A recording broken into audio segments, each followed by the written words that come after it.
There's a lot of stress going on right now. There's a lot of anxiety about today's election and the possible ramifications of it. And no matter what side of the aisle you're on, there's certainly been a massive buildup to this moment. And I notice that it's getting in the heads of a lot of people and getting in the way of the things that you want to accomplish with your life. So I wanted to just make a really quick 4-point advice on what you can do today to help manage this. First of all, breathe. If you're feeling especially anxious, lie down, put your hands on your belly, and feel yourself breathe 8 to 10 times. This will usually calm yourself down, really pushing out the diaphragm.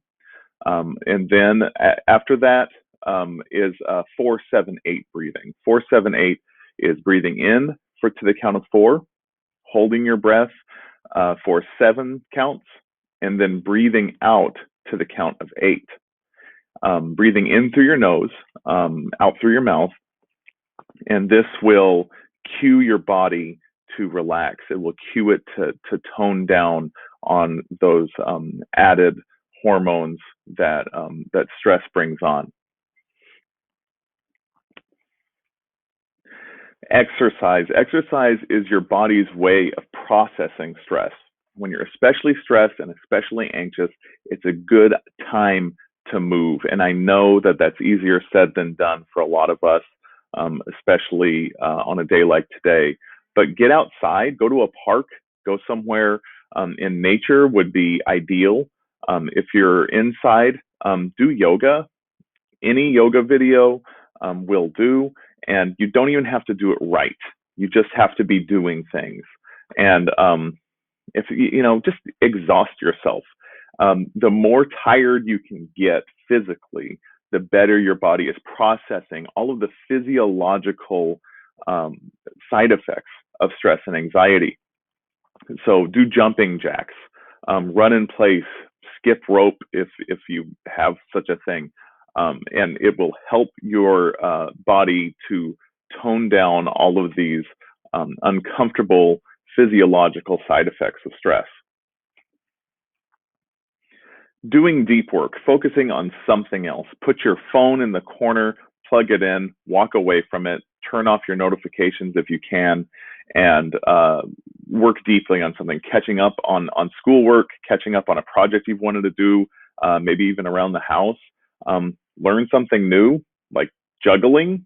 As silly as that sounds, it's a good idea to try to reroute a lot of the feelings and different emotional cues that you're having through some sort of like new novelty. And something like juggling takes a lot of coordination and a lot of concentration if it's something you haven't done before. That can really help you to focus on something other than the abstract stress and anxiety.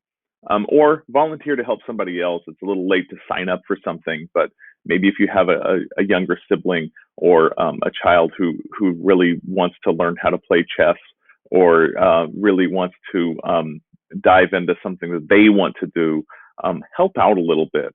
And focusing on something else other than yourself really tends to help with these different aspects of stress. Reflect on the fact that you're going to get through this, that you've been through things before, that this is practice for the next difficult thing you have to go through, that you're going to walk through this and you're going to come out the other side. Embrace the moment that this is what's been built up to be the most important election of our lifetime. And maybe some of you weren't even able to vote last time around, and now you are. And this has been built up so much in our minds, and we're going to be reading about this for decades. So maybe framing things that way would really help. And remembering that you get to decide your experience to some extent, that you can have some manner of control over what it is that you're going through and why, that you're the adult now. You get to decide what that means. And you don't have to just be made to feel small or insignificant. That this is your moment, that this is your adulthood, this is your world that you're taking part in. It's a great Haruki Murakami quote. And once the storm is over, you won't remember how you made it through, how you managed to survive. You won't even be sure whether the storm is really over. When you come out of the storm, you won't be the same person who walked in. That's what the storm's all about. This quote can be applied to all sorts of different times in your life. And remember that nothing is worth doing that's very easy, that we learn only from those moments when we are pushed to uncomfortable directions, that it becomes the material with which we build our lives and our emotional and physical resilience. You're going to get through this and it's going to be okay.